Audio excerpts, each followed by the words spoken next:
Friends, I want to start today by talking a little bit about consequentialism, and I begin with a famous case, perhaps the most famous of the 20th century, at least in our evaluation of consequentialism, and that is the dropping of atomic weapons on Hiroshima and Nagasaki in Japan. In August of 1945, the world had been at war for about 5 or 6 years, actually 6 years, I suppose, at that point.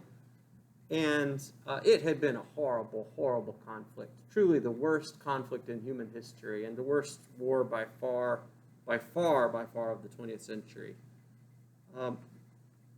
And the National Socialists had surrendered in May, but the regime in Japan in August was led by fanatics, and they were willing to fight to the death.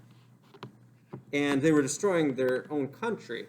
Okay, and it was decided by President Truman at the time that it was justifiable to drop atomic weapons on civilians in Japanese cities.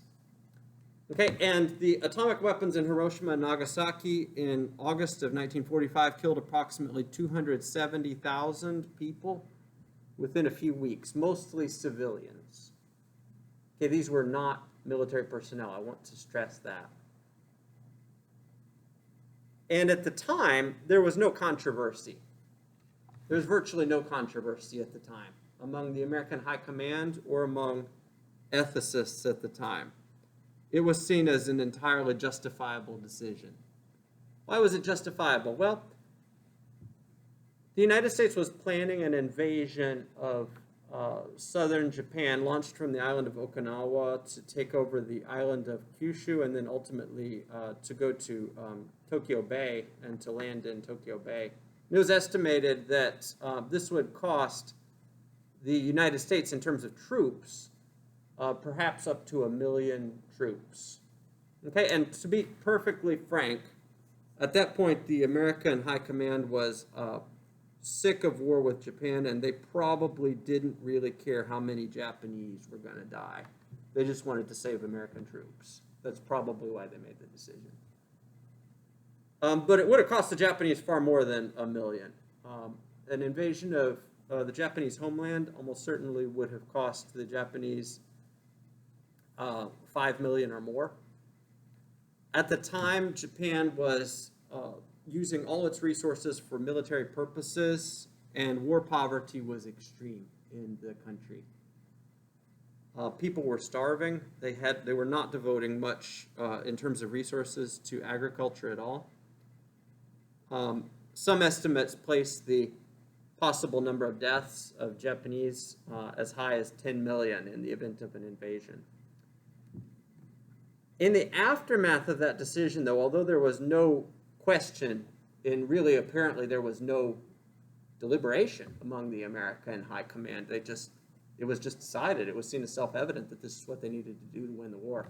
In the aftermath of that decision, however, a lot of criticism arose, especially from critics of consequentialism and utilitarian style thinking. And it's not hard to see why. The people who were killed by the atomic weapons were generally oppressed people who didn't really, at that point, want the war. They were killed as kind of a show of force so that other people would be cowed into surrender. They were chosen to be sacrifices for the rest, that the rest might be saved. Well, why them? They hadn't done anything. I mean, collectively, the nation of Japan had initiated the war. That is true. But at that point, the war was being pushed forward by the military and the Japanese leadership, who were fanatical in their allegiance to a militarized Japan. The ordinary people didn't necessarily want it at that point. And so this has become a very controversial case in ethics, and it's gone on to be very famous as a case where critics of utilitarianism point to deficiencies in the thinking of consequentialists. What precisely are those deficiencies? By the way, are there any particularized questions about this historical case before we talk about some of those deficiencies based on this case? Okay, it's a very famous case. What are those deficiencies? Well, let's just start with something that's, I'm just going to call the comfortableness test. Because that's kind of what it is. It makes critics of consequentialism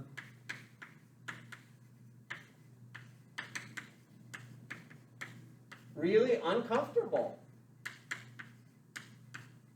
to hear consequentialists throw out numbers like that and say 270,000 for the sake of saving 1 million or something. We'll do it. It just seems awfully callous to treat human lives like so many numbers. And this is seen by critics of consequentialism as evidence of the bankruptcy of the mechanism of reasoning that consequentialists use. There's a famous case in business ethics in the 1970s where the Ford Motor Company put out the Ford Pinto knowing all the time, they knew that the Pinto had serious problems, that it would catch on fire and explode when rear-ended on highways. They were aware of this. Their beta testing showed them that. But they had already sunk a lot of money into the Pinto at that point. And they did a cost-benefit analysis, and they decided that it would cost them more to go back and rework the Pinto than it would cost them to pay the litigation when the friends and families of the deceased sued them in court. And they did the numbers, and they figured so many people would die, but it would cost so much to go back and redo the car. They decided to go ahead with the car. Now, they were wrong. More people died than they expected. But when it came to light that that was the way they had made their decision, a whole bunch of people found that to be abhorrent. And when documents were revealed to the public about how they had calculated the number of deaths, and then they'd calculated the amount of money they'd have to spend on each death in response to the litigation and all that, the way they treated people just like numbers made a lot of other people outside of the Ford Motor Company deeply uncomfortable. So one criticism of consequentialism is the comfortableness test. People are something more than just numbers. They have dignity. They are worthy of respect. Their lives have a certain sacred value.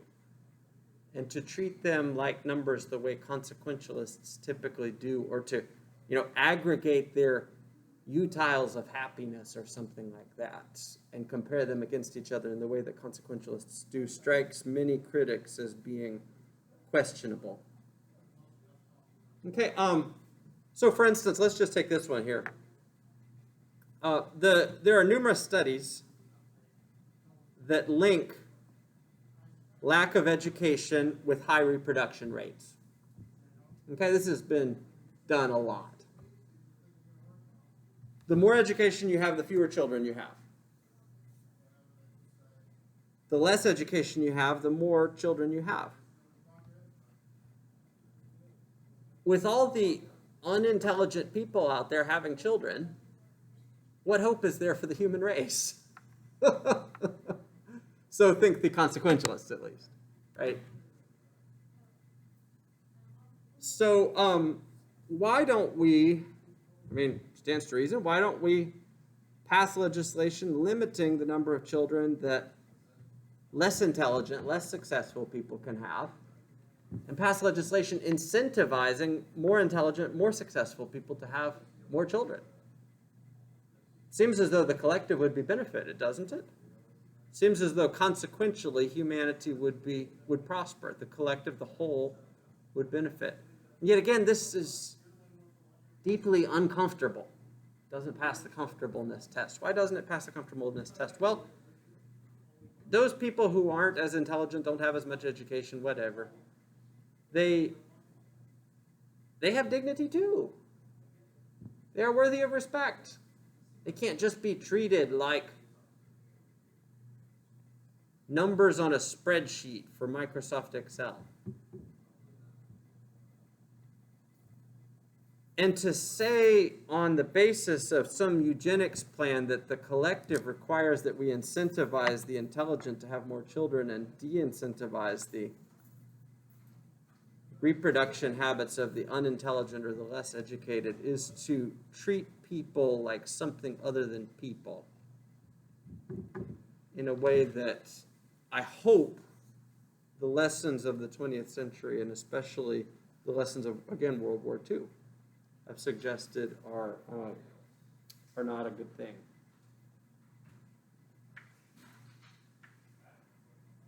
Actually, let me do this. I'm going to list these criticisms as subpoints to the general case study of Hiroshima. Okay, here's a second criticism of consequentialism. It reduces people to animal status, or appetitive animal status. So it is reductionist.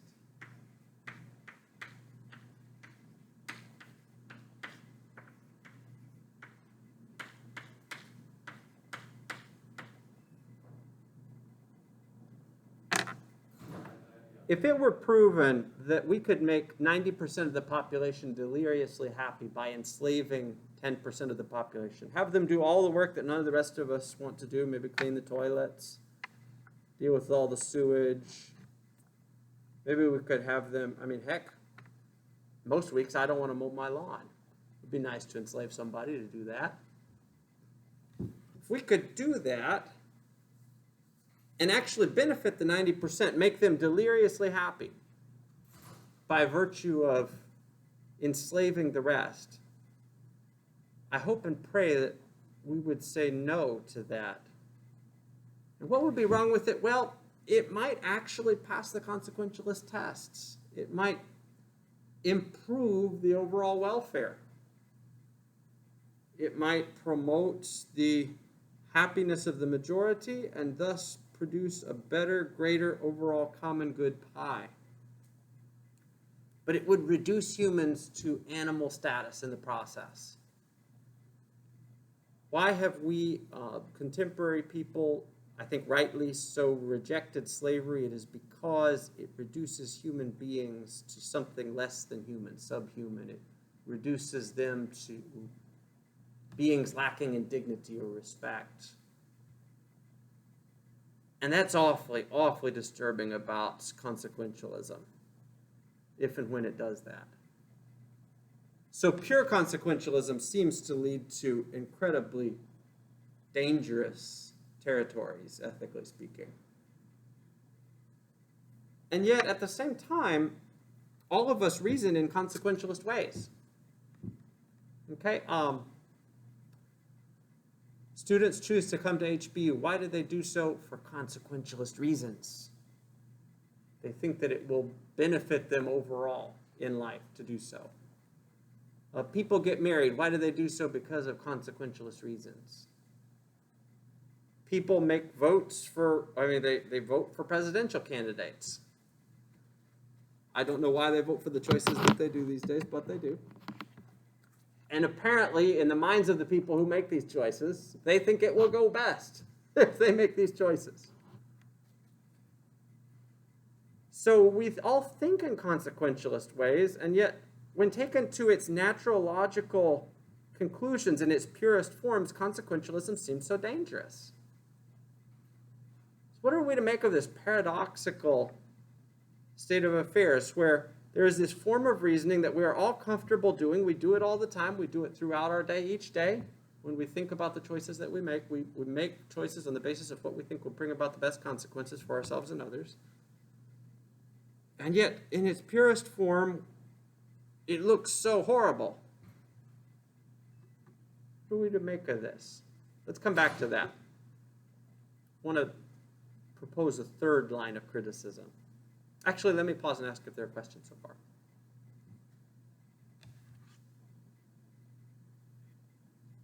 Everybody good? Third line of criticism. Epistemic deficiency.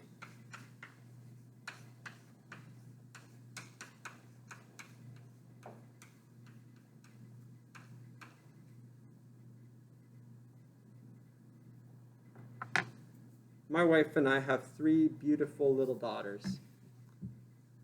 I love them so much, and they love me. They love my wife.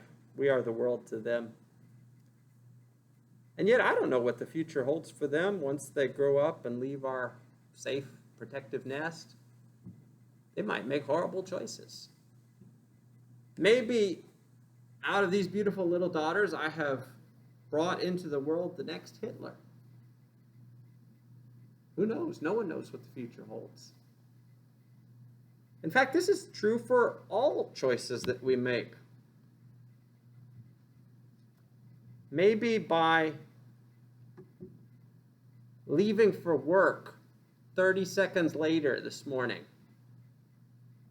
I missed being in a car accident where I would have, in the car accident, maybe run into and killed a person who one day will go on to be a genocidal ruler. Like, we don't know. Like, the world is so complex. We do not know what the consequences of our choices will be. We may think we know, but we can't see very far in the future. The most that I personally tend to be able to see in the future in my own life is, honestly, it's just like a month or so at most. I had no idea we'd have a pandemic this year. I couldn't plan for it because I had no clue. And we do not know what the consequences are going to be of our choices, especially the unintended consequences. So one of the great lines of criticism built up by many critics over the centuries in very sophisticated and rigorous ways is that consequentialist theories of ethics are unable to deal with the gross epistemic deficiencies that human beings must always operate under. We cannot do anything else than operate under these epistemically deficient conditions. Now, the consequentialists have a response to this. Their response is the great act versus rule distinction.